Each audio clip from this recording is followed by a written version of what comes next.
Hello, lads and lasses. This is your girl, the Black Cat X1, here with another episode 2 of Night Fog, San Francisco's horror show. So, today I'm going to talk about George Romero again, because unfortunately we lost him last week, but I'm going to apply it to Tokyo Ghoul, which is one of my favorite manga and series, and also to the film Martin, which came out 1977 or 1978. So the reason I'm talking about George Romero again is because everyone is still mourning his loss from last week, but we're also looking at his legacy. And even though he did not experience the personal success he was searching for, the fact is he did change the horror genre considerably. So, for example, he was able to characterize in a brilliant way the internal dynamic in which the monster is not outside of us, it is actually inside of us. So, for example, Tokyo Ghoul is set in Tokyo. It's about a student, a university student, who goes on a date, thinks everything's wonderful, his life is normal. But little does he realize that he's about to have, as Lady Gaga would say, a bad romance with someone who turns out to be a ghoul, someone who feeds on human flesh. And then, unfortunately, our university student Ken realizes that the whole city has an underground city within it. So who's a ghoul? Who's not a ghoul? He himself turns into a ghoul. What's his role in society? Everything is topsy-turvy.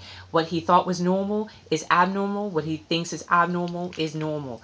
So he's in for a rude awakening. And which side is he on now? People are helping him, but some of the people helping him are ghouls. But they're supposed to be the bad guys. Or are they? That's one of the reasons I like Tokyo Ghoul so much. That it's a brilliant introspective, a brilliant not satire, but a brilliant examination of what the role we have in society is. And if you're a little bit abnormal, does that mean you're a total monster? Even if you do feed on human flesh.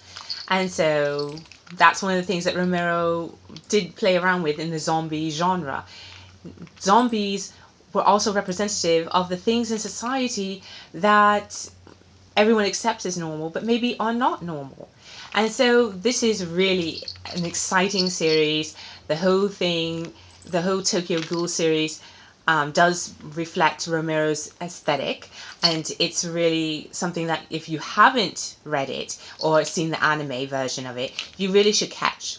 Another movie that I was aware of but hadn't seen until Romero's death, so I made it a point to watch it this past week, what is called Martin. And Martin was made in 1977 or 1978. It's about a young man who is a misfit according to societal norms, and so he creates this urban legend about himself. He thinks he's a vampire, an 84-year-old vampire. He must drink blood to keep himself alive. And I think this movie is really, really brilliant because of the fact that it's set in the 1970s, which was the unraveling of society in a lot of ways, but also because of the fact that Martin does not have the traditional vampire powers.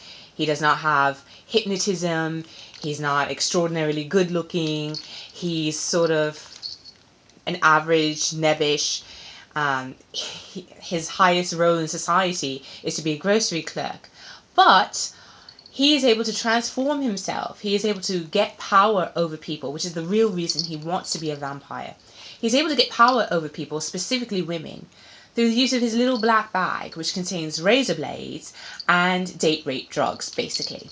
So he goes after women, he studies them. He's pretty much unobserved because no one really pays attention to him. He's not a sex symbol by any means. And so when he sees a woman he wants, he stalks her. He is lying in wait for them, literally. And when they fall into his clutches, he takes full advantage, including making sure that he drains them of their blood. Now, you say to yourself, well, it's a horror movie. But the clever thing that Romero does with Martin is he truly a vampire? Is he not a vampire? Is he playing at being a vampire? Is he a serial killer? Well, he's all of the above. He is playing at being a vampire, but at playing at being a vampire, he really is a vampire. He's endangering people in society, especially women. He wants love desperately, but he doesn't know how to express himself. And so he is a monster, but he's walking amongst other monsters. He thinks he's a good guy because he tries at one point to just confine himself to taking the blood of vagrants, but that's not enough. It's never enough, right? And when is enough enough? Well, you have to watch the movie to find out. And when he does fall in love, it's not going to have a happy ending. So, I leave it to you to figure out whether or not you want to watch it. I highly recommend it. It is even on YouTube, so, and I tweeted out the little trailer for it, so you get an idea, flavor of what you're in for. But I think you should see it if you're interested in horror, if you're interested in Romero and his genre and his body of work. You owe it to yourself, and you owe it to the creator, George Romero, to take a look at it. So, without further ado, I say to you, thank you so much for watching this episode. I really am having a lot of fun. I have a lot of fun meeting my fans out and about in San Francisco, and so I'm going to do a lot more exciting things. I have Taco Tuesday coming up, which is sponsored by El Toro Taqueria, which is our local taco establishment here in San Francisco, and I have other sponsors hopefully lined up, and I'm going to go ahead and continue doing this because I really enjoy doing it. It's really a lot of fun, and I'm so happy to do it.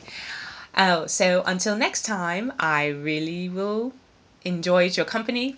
I really enjoyed your company, and I look forward to seeing you. So see you soon. Sweet dreams. XOXO. Meow meow.